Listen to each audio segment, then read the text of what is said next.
Hi friends, welcome back to Srikanth Vijayan YouTube channel. So చాలా మంది అప్పుడే నాకు నిన్న కమెంట్స్లో చాలా సబ్జెక్ట్స్ పెట్టారు. సో నేను కొంచెం బిజీ ఉండడం వలన క్లాసెస్ తీసుకోలేదు. సో మోస్ట్ ప్రాబబ్లీ రేపటి నుంచి క్లాసెస్ పెడతాను. అదేవిధంగా చాలామంది హాల్ టికెట్స్ ఎప్పుడు వస్తుందని అడుగుతున్నారు. మనకి మన 9th రోజే ఫీజ్ డేట్స్ అయిపోయాయి. సో ఇంకోటి ఏంటంటే చాలామంది పిల్లలు ఫీజు కట్టకుండా నాకు మెసేజ్ చేస్తున్నారు, సార్ ఎట్లా అని చెప్పేసి. ఫీజు కట్టని స్టూడెంట్స్కి తత్కాల్లో ఫీజు వస్తుంది.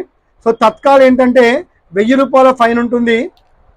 పర్ సబ్జెక్ట్ ఫీజ్ సేమ్ ఉంటుంది, సబ్జెక్ట్ వైజ్ ఫైన్ ఉండదు. 100 రూపాయలు ఉంటే ఎస్ఎస్కి 100 రూపాయలే ఉంటుంది, కానీ 1000 రూపాయలు అడిషనల్గా ఉంటుంది. అలాగే ఇంటర్మీడియట్కి 150 ప్లస్ 1000 ఉంటుంది. ఎన్ని సబ్జెక్ట్ కట్టుకోవాలి. So Tatkal date most probably ఈ నిమజ్జనం తర్వాత వస్తుంది, ఎందుకంటే మనకి హాలిడేస్ ఉన్నాయి. మిలాదున్ నబీ వచ్చింది, నిమజ్జనం వచ్చింది. 20 తారీఖు తర్వాత మనకి తత్కాల్ డేట్ 2 days వస్తుంది.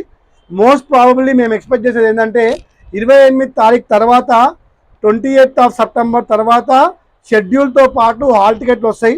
అక్టోబర్ 1st వీక్లో ఎగ్జామ్స్ ఉంటాయి. దయచేసి చెప్తున్నాను, ప్రిపేర్ కండి. ఈసారి చాలా తక్కువ మంది రాస్తున్నారు సప్లిమెంటరీ ఎగ్జామ్స్కి.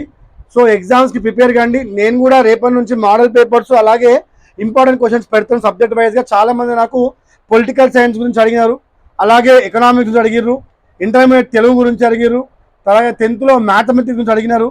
సో ఈ సబ్జెక్ట్స్